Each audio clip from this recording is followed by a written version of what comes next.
Class 11th में commerce choose किया है या फिर कॉमर्स चूज करने का प्लान कर रहे हो तो ये वीडियो आपके लिए। कॉमर्स के सब्जेक्ट्स के बारे में, थ्योरी, न्यूमेरिकल्स सब कुछ आता है, तो देखते हैं डिटेल में। अगर हम हमारे पहले सब्जेक्ट की बात करें दैट इज अकाउंटेंसी, तो अकाउंटेंसी में आपको न्यूमेरिकल और थ्योरेटिकल पार्ट दोनों देखने को मिलता है। अगर हम रेशियो की बात करें या परसेंटेज वाइज देखें कि कितना थ्योरी आता है कितना न्यूमेरिकल आता है, तो आपका 75% न्यूमेरिकल होता है एंड रिमेनिंग पार्ट आपका थ्योरेटिकल होता है। बट अगर इस सब्जेक्ट को यहाँ पे ऐसे कंसिडर किया कि थोड़ा थोड़ा पढ़ के काम चला लेंगे, थोड़े नंबर लाके बस पास हो जाएंगे और हमारा 11 निकल जाएगा, तो बेटा याद रखना क्लास 12th में नंबर गवाओगे। क्योंकि अगर यहाँ पे अकाउंटेंसी को सही से नहीं पढ़ा तो तुम अपना बेस खत्म कर दोगे, और अगर बेस खत्म है तो समझ जाओ बिल्डिंग कितनी ही ज्यादा मजबूत रहने वाली है। तो अगर अकाउंटेंसी को ढंग से 11th में पढ़ा तो 12th में थोड़ा इजी होगा आपके लिए। नेक्स्ट आता है इकोनॉमिक्स। इसमें आपको दो सब्जेक्ट्स पढ़ने पड़ते हैं, मतलब इकोनॉमिक्स के दो पार्ट है, माइक्रो एंड स्टैटिस्टिक। स्टैटिस्टिक की बात करें तो ये आपने मैथ्स में पढ़ा होगा 10th तक। इसमें आपको थ्योरी और न्यूमेरिकल पार्ट दोनों मिलता है। और अगर माइक्रो की बात करें तो यहाँ पे आपको चार्ट्स ज्यादा देखने को मिलते हैं। मैम कैसे चार्ट्स? ग्राफ वगैरह देखने को मिलता है, थोड़ा बहुत न्यूमेरिकल पार्ट होता है एंड रेस्ट इज थ्योरी। फिर नेक्स्ट सब्जेक्ट आता है बिजनेस स्टडीज। अगर बिजनेस स्टडीज की बात करें तो ये पूरा थ्योरेटिकल सब्जेक्ट है, जो सबको लगता है यार इतनी थ्योरी हमसे नहीं पढ़ी जाएगी। लोगों को लिटरली ऐसा हो जाता है कि यार थ्योरी नहीं हो रही, और इसको बहुत लाइटली भी लेते हैं कि यार सिर्फ थ्योरी थ्योरी तो है, लास्ट के 10 दिन में पढ़ लेंगे। लास्ट के 10 दिन जो ये प्लान करते हैं ना कि पढ़ लेंगे, वो लास्ट के 10 दिन सिर्फ रोता रह जाता है, क्योंकि थ्योरी आप एक दिन में कवर नहीं कर सकते। और ये वो क्लास 10 तक वाली थ्योरी भी नहीं है कि एक दिन पहले पढ़े एंड हो गया। यहाँ पे थोड़ा दिमाग लगाना पड़ता है। अगर इस सब्जेक्ट को ढंग से पढ़ा जाए तो मैं बता रही हूँ ये सबसे ज्यादा इंटरेस्टिंग सब्जेक्ट है। जितना ज्यादा आप इसे अपनी डे टू डे लाइफ से रिलेट करके देखोगे उतना ज्यादा ये इंटरेस्टिंग लगता है। अब अगर अगले सब्जेक्ट की बात करें तो दैट इज ऑप्शनल। मैम ये कैसा सब्जेक्ट है ऑप्शनल? ऑप्शनल आपको चूज करना पड़ता है, ये डिपेंड करता है कि आपका स्कूल क्या ऑप्शंस दे रहा है आपके पास। मतलब कहीं कहीं मैथ्स होता है, कहीं फिजिकल एजुकेशन होता है, कहीं म्यूजिक होता है, और भी बहुत सारे स्कूल में डिफरेंट डिफरेंट ऑप्शंस होते हैं। फिर नेक्स्ट आता है इंग्लिश, जो भाई हम बचपन से लेके अब तक पढ़ रहे हैं और हमें 12th तक तो पढ़ना ही है। और ये जो बाकी के सब्जेक्ट्स हैं ये आपके 12th में भी सेम रहते हैं, इवन ऑप्शनल भी सेम रहेगा। तो जो अभी चूज करोगे वही क्या होगा, आगे भी जाएगा। अब अगर बात करें कॉमर्स की, तो कॉमर्स में ना दो कैटेगरी के स्टूडेंट अब आने लगे। पहला दैट इज विथ मैथ्स, दूसरा that is without maths. Ma'am maths तो आपने कहीं ऐसा मेंशन नहीं किया, आपने तो सिर्फ 5 ही सब्जेक्ट्स दिखाए थे, उसमें एक ऑप्शनल बोला था। तो वही भाई जिसने ऑप्शनल में क्या किया होता है, मैथ्स चूज किया होता है, और कुछ स्टूडेंट होते हैं जो मैथ्स चूज नहीं करते। अब मैम इससे डिफरेंस क्या पड़ेगा अगर हम मैथ्स चूज करते और मैथ्स नहीं चूज करते? तो देखो अगर आप मैथ्स चूज करोगे तो ऑब्वियसली भाई आपके लिए ना आगे जाके एक एलिजिबिलिटी एक्स्ट्रा बन जाता है। अगर आप विदाउट मैथ्स हो तो आप थोड़ी सांस लेके काम कर सकते हो, यानी कि आप थोड़ा स्ट्रेस फ्री होके अपना सिर्फ अकाउंट्स पे फोकस करोगे। क्योंकि भाई दोनों में क्या है, न्यूमेरिकल पार्ट फंस जाता है अकाउंटेंसी और मैथ्स में, और अकाउंटेंसी खुद में एक बहुत वास्ट और बहुत अलग सा सब्जेक्ट है जिसमें अलग से टाइम देना पड़ता है। अब जो लोग मैथ्स ले लेते हैं ना वो बहुत ऐसे डामाडोल सिचुएशन में चले जाते हैं, क्योंकि उनको क्या होता है कि भाई मैथ्स पे भी ज्यादा टाइम देना है, मुझे इस पे भी ज्यादा टाइम देना है, तो बैलेंस करना क्या हो जाता है, मुश्किल हो जाता है। तो इट डिपेंड्स, आप देख लो आपके लिए क्या बेटर है। ऐसा नहीं कि जस्ट बिकॉज किसी ने कह दिया एक्स्ट्रा एलिजिबिलिटी की तरह एक्ट करेगा तो हम मैथ्स ले लें और लास्ट में हम रोते रह जाए। हालांकि ऑप्शन होता है स्टार्टिंग के कुछ दिनों में इसे चेंज करवाने का, बट थोड़ा दिमाग से काम लेना है, क्योंकि अब हम वो 10th या फिर छोटे बच्चे नहीं रह गए, थोड़े तो बड़े हुए हैं ना, तो थोड़ा तो बड़ों वाला काम करो। अब आते हैं अकाउंटेंसी के डिटेल सिलेबस पे। अगर अकाउंटेंसी को डिटेल सिलेबस का हम देखें तो हमारे ना दो बुक्स आती हैं, एक होती है फाइनेंशियल अकाउंटिंग 1, दूसरी होती है फाइनेंशियल अकाउंटिंग 2। हमारा अकाउंटेंसी 3 पार्ट में डिवाइडेड है। सी पार्ट आपका प्रोजेक्ट वर्क होता है जैसे आपका 10th तक हुआ करता था, एंड बाकी 80% क्या है इधर से आता है। अगर पार्ट 1 की बात करें तो पहला क्या होता है, थ्योरेटिकल फ्रेमवर्क, यानी यहाँ पे अकाउंटेंसी के प्रिंसिपल, कॉन्सेप्ट्स ये सब देखते हैं। बेसिक टर्म्स जैसे अभी आपने शायद सुन रखा होगा या नहीं सुना होगा, तो जैसे एक टर्म यूज होती है ड्राइंग। अब ड्राइंग का मतलब हमारे अकॉर्डिंग क्या होता है कि भाई पेंटिंग करने बैठ गए, ये होती है हमारी ड्राइंग। बट कॉमर्स वालों के लिए ड्राइंग का मतलब होता है पर्सनल एक्सपेंसेस। तो ये सारे जो टर्म्स है ना इनका मतलब वगैरह आपको इस थ्योरेटिकल फ्रेमवर्क में बताया जाता है, साथ ही साथ आपको सारे प्रिंसिपल्स भी पढ़ाए जाते हैं। फिर आता है अकाउंटिंग प्रोसेस, जिसमें आप बहुत जर्नल एंट्रीज वगैरह सीखते हो, लेजर बनाना सीखते हो, ये सारी चीजें।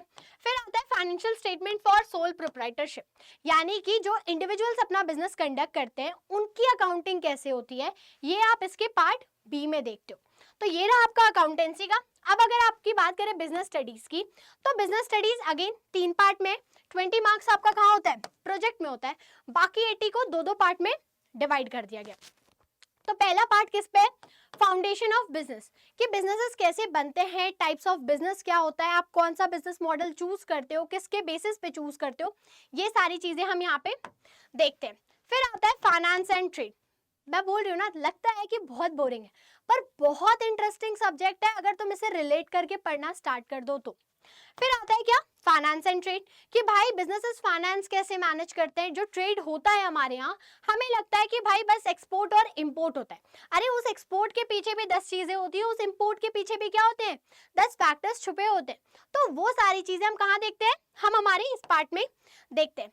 वैसे तो ये बिजनेस स्टडीज ना आपकी आकृति दीदी बहुत अच्छा करवा देंगी, तो इस चीज की आपको टेंशन लेने की जरूरत है ही नहीं। फिर नेक्स्ट आता है इकोनॉमिक्स। अगर हम इकोनॉमिक्स की बात करें तो सेम 3 पार्ट है हमारे। लास्ट पार्ट हमारा क्या होता है, हमारा प्रोजेक्ट पे डिपेंड करता है, यानी 20 मार्क्स तो ये कंप्लीटली आपके हाथों में होते हैं और आपके स्कूल के। अब अगर आपने स्कूल से पंगे ले रखे हैं तो ये 20 तो आपको स्कूल वाले ही देखेंगे कैसे देना है कैसे नहीं देना। अब अगर बात करें हम हमारे माइक्रो इकोनॉमिक्स की, तो माइक्रो इकोनॉमिक्स में मैंने बोला था ना 2 पार्ट बन जाते हैं, एक होता है स्टैटिस्टिक, एक होता है आपका क्या, माइक्रो इकोनॉमिक्स। बाकी सारे सब्जेक्ट्स में भी 2-2 3-3 पार्ट हैं, बट वो समहाउ एक उस पे ही आते हैं। बट यहाँ पे आपको 2 बुक्स का यूज करना पड़ता है और 2 डिफरेंट चीजें हो जाती हैं। अगर हम स्टैटिस्टिक की बात करें तो यहाँ पे आपका बेसिक कुछ कुछ है जो आपने 10th में पढ़ा है, कुछ कुछ चीजें आपकी एडिशनल यहाँ पे आपको देखने को मिलती है। ये कितने मार्क्स का होता है, 40 मार्क्स का होता है। फिर नेक्स्ट आता है माइक्रो इकोनॉमिक्स। माइक्रो इकोनॉमिक्स में कितने मार्क्स का है, 40 मार्क्स का है। यहाँ पे आप सीखते हो यूटिलिटी के बारे में। मैम यूटिलिटी ये क्या होता है, यूटिलिटी का मतलब होता है want satisfying of a commodity, यानी मैंने अगर आज एक चॉकलेट खाई, उस चॉकलेट को खा के मुझे कितना सेटिस्फैक्शन मिलता है। ये सारी चीजें हम कहाँ देखते हैं, ये सारी चीजें हम देखते हैं माइक्रो इकोनॉमिक्स में। डिमांड के बारे में पढ़ोगे, सप्लाई के बारे में पढ़ोगे, ये सारी चीजें। अब अगर हम बात करें तो हमें प्रिपरेशन कैसे करनी है या फिर हम कौन सी बुक्स का यूज कर सकते हैं।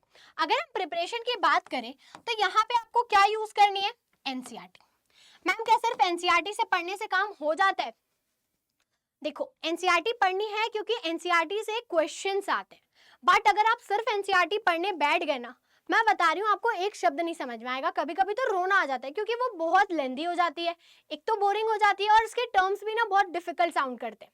तो एनसीईआरटी हमें पढ़नी है, बट कैसे, पहले हमें एक चैप्टर कंप्लीट करना है। सपोज हम डिमांड एंड सप्लाई पढ़ रहे हैं, ठीक है। अब मैंने demand and supply Sandeep Garg से पढ़ लिया, जो उसकी क्या है, रेफरेंस बुक है माइक्रो इकोनॉमिक्स की। अब मैंने डिमांड एंड सप्लाई माइक्रो वहां से पढ़ लिया, माइक्रो इकोनॉमिक्स के रेफरेंस बुक से। उसके बाद मुझे क्या करना है, मुझे एनसीईआरटी देखनी पड़ेगी, क्योंकि हर कॉमर्स स्टूडेंट के लिए जो 11th-12th में है, एनसीईआरटी कैसे एक्ट करती है उनके लिए, एनसीईआरटी एक्ट करती है एज अ बाइबल। अगर ये नहीं पढ़ा तो अच्छे खासे नंबर ऐसे जाते हैं आपके।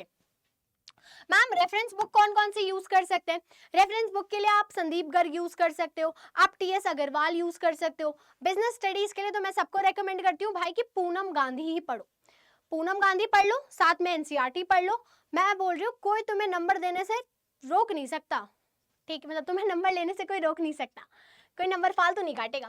फिर आता है make short notes after every lecture. Ma'am lecture किसके देखने हैं, लेक्चर्स कहाँ से हम अवेल कर सकते हैं। तो भाई जो तुम्हें लेक्चर देखने की अर्ज होती है ना कि यार हम कहाँ से पढ़ें, हमें कुछ समझ में नहीं आता क्योंकि आप नए हो, आपको टीचर्स का भी कोई आइडिया नहीं है, तो इस चीज का सॉल्यूशन कॉमर्स अड्डा लेकर आ रहा है, यानी कि आपको वाईटी पे फ्री सेशंस प्रोवाइड किए जाएंगे, कंप्लीटली फ्री। हर एक चैप्टर को डिटेल्ड वे में, ऐसा नहीं कि फ्री में प्रोवाइड कर रहे हैं तो थोड़ा थोड़ा बता के हट जाएंगे, प्रॉपर जैसा पेड बैच कहीं से लेते होगे ना वैसा सिमिलर कंटेंट आपको यहाँ पे वाईटी चैनल पे मिलेगा। मैम शॉर्ट नोट्स का क्या मतलब, क्या हम बुक पढ़ के काम नहीं चला सकते। देखो अब तुम बड़े हो चुके हो, 10 तक भी हम थोड़ा थोड़ा नोट्स तो बनाते थे, और नोट्स का मतलब यहाँ पे ये भी नहीं होता कि हम पूरी कथा लिखने लग जाए। यहाँ पे नोट्स का मतलब होता है कि हर चीज को क्या करो, शॉर्ट्स में लिखना स्टार्ट कर दो। मैम शॉर्ट समझ में नहीं आ रहा, कीवर्ड्स अगर हम किसी चीज की बात करें जैसे यूटिलिटी, अब यूटिलिटी की डेफिनेशन तो बहुत बड़ी है, बट आप क्या करोगे, उसको शॉर्ट में लिखने का मतलब है कि एक साइड यूटिलिटी लिखा, अगले साइड एक ब्रैकेट बनाया, उसमें लिख दिया want satisfying power of a commodity. यानी कि हमें हमारा कोर वर्ड पता है यूटिलिटी, उसका मतलब भी पता है हमें शॉर्ट में, तो जब हमें रिवाइज करना होगा ना तो हमारे लिए क्या होगा, वो सिंपल हो जाता है। फिर नेक्स्ट आता है weekly revision, what was studied Monday to Saturday, यानी जो मंडे से सैटरडे तक आपने पढ़ा है ना उसको एक बार क्या करो, रिवाइज करो। फिर नेक्स्ट आता है मंथली मॉक टेस्ट और द सेल्फ इवैल्यूएशन। देखो हम क्या प्लान कर रहे हैं, हम क्या कर रहे हैं, इस चीज का पता हमें पता है कैसे चलता है, जब हम अपनी चीजों को चेक करते हैं। अब मैम चेक कैसे करेंगे, आप टेस्ट दे के चेक कर सकते हो। आप एक बार प्रॉपर ऐसे बुक लेके बैठो, बुक के पीछे क्वेश्चंस दिए होते हैं, क्वेश्चंस देखना स्टार्ट करो तो समझ में आएगा आंसर आ रहा है कि नहीं। अगर आंसर्स आ रहे तो आप समझ जाओ आप राइट पाथ पे हो, अगर आंसर्स नहीं आ रहे तो आपको अपने पाथ को क्या करना है, राइट करने की जरूरत है। मैम क्या बस इतनी चीजों से हमारा 11th-12th आराम से निकल जाएगा? बिल्कुल आराम से निकल जाएगा, बट सही गाइडेंस के साथ।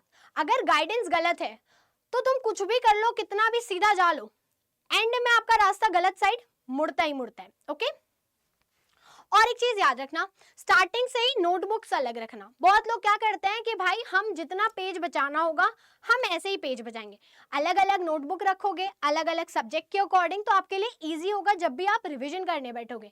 नहीं तो लास्ट में ऐसे ना बहुत हौच-पौच हो जाता है। अब एक पेज पे बिजनेस स्टडीज है, 4 पेज के बाद आपका इकोनॉमिक्स है, 2 पेज पे आपका अकाउंटेंसी है। अब मुझे ढूंढना है इकोनॉमिक्स, तो मैं पहले बिजनेस स्टडीज इधर उधर करूँ, फिर मैं अकाउंटेंसी करूँ, फिर तो मुझे इकोनॉमिक्स दिखेगा। तो स्टार्टिंग से क्या रखो, अलग अलग नोटबुक बना के रखो और चीजों को स्टार्टिंग से क्लियर रखो। बेस मजबूत तो बिल्डिंग मजबूत, बेस गड़बड़ तो पूरी बिल्डिंग खराब। ये चीज हमेशा याद रखना।